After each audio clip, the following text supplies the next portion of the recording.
യഹോവേ, നിന്റെ ന്യായപ്രമാണത്തിൽ അത്ഭുതമുള്ള കാര്യങ്ങളെ കാണുവാൻ തക്കവണ്ണം എൻ്റെ ഹൃദയകണ്ണുകളെ നീ പ്രകാശിപ്പിക്കണമേ. അനന്തരം ദൈവം യാക്കോബിനോട്, നീ പുറപ്പെട്ട് ബേഥേലിൽ ചെന്ന് പാർക്കാം. നിന്റെ സഹോദരനായ ഏശാവിൻ്റെ മുമ്പിൽ നിന്ന് നീ ഓടിപ്പോകുമ്പോൾ നിനക്ക് പ്രത്യക്ഷനായ ദൈവത്തിന് അവിടെ ഒരു യാഗപീഠം ഉണ്ടാക്കുക എന്ന് കൽപ്പിച്ചു. അപ്പോൾ യാക്കോബ് തൻ്റെ കുടുംബത്തോടും കൂടെയുള്ള എല്ലാവരോടും, നിങ്ങളുടെ ഇടയിലുള്ള അന്യദേവന്മാരെ നീക്കിക്കളഞ്ഞ് നിങ്ങളെ ശുദ്ധീകരിച്ച് വസ്ത്രം മാറുവീൻ. നാം പുറപ്പെട്ട് ബേഥേലിലേക്ക് പോകാം.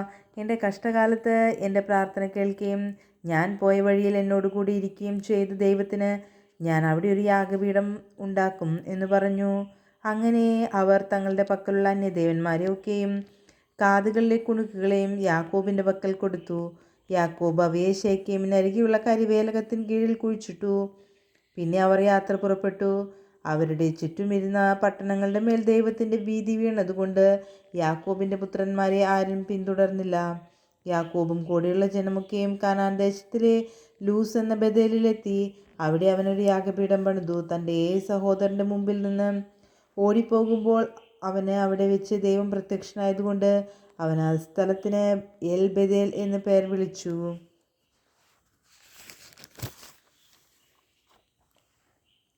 റിബേക്കയുടെ ധാത്രിയായ ദെബോറ മരിച്ചു. അവളെ ബേഥേലിന് താഴെ ഒരു കരവേലകത്തിന് കീഴിലടക്കി.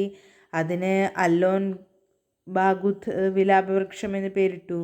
യാക്കോബ് പദ്ദൻഅരാമിൽ നിന്ന് വന്ന ശേഷം ദൈവം അവന് പിന്നെയും പ്രത്യക്ഷനായി അവനെ അനുഗ്രഹിച്ചു.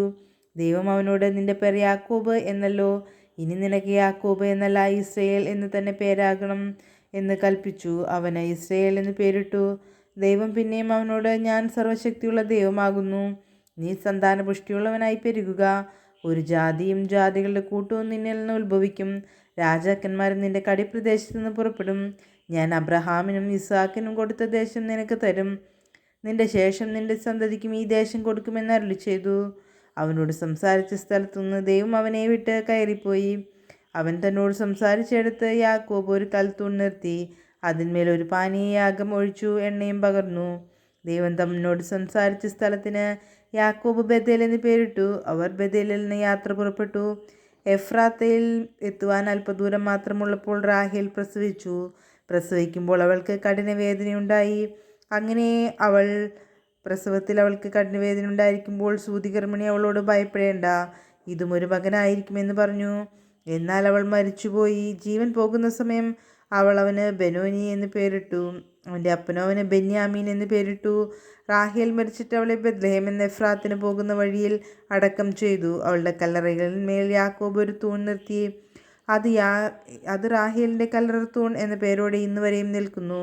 പിന്നെ ഇസ്രയേൽ യാത്ര പുറപ്പെട്ടു. ഏദേർ ഗോപുരത്തിനപ്പുറം കൂടാരമടിച്ചു. ഇസ്രയേൽ ആ ദേശത്ത് പാർത്തിരിക്കുമ്പോൾ രൂബേൻ ചെന്ന് തൻ്റെ അപ്പൻ്റെ വെപ്പാട്ടിയായ ബിൽഹയോടുകൂടെ ശയിച്ചു. ഇസ്രയേൽ അത് കേട്ടു. യാക്കോബിൻ്റെ പുത്രന്മാർ 12 പേരായിരുന്നു. ലേയയുടെ പുത്രന്മാർ യാക്കോബിൻ്റെ ആദിജാതൻ രൂബേൻ, ശിമയോൻ, ലേവി, യഹൂദ, ഇസാഖാർ, സെബൂലൂൻ. റാഹേലിൻ്റെ പുത്രന്മാർ യോസെഫും ബെന്യാമീനും. റാഹേലിൻ്റെ ദാസിയായ ബിൽഹയുടെ പുത്രന്മാർ ദാനും നഫ്താലിയും. ലേയയുടെ ദാസിയായ സിൽപ്പയുടെ പുത്രന്മാർ ഗാദും ആശേരും. ഇവർ യാക്കോബിന് പദ്ദൻഅരാമിൽ വെച്ച് ജനിച്ച പുത്രന്മാർ.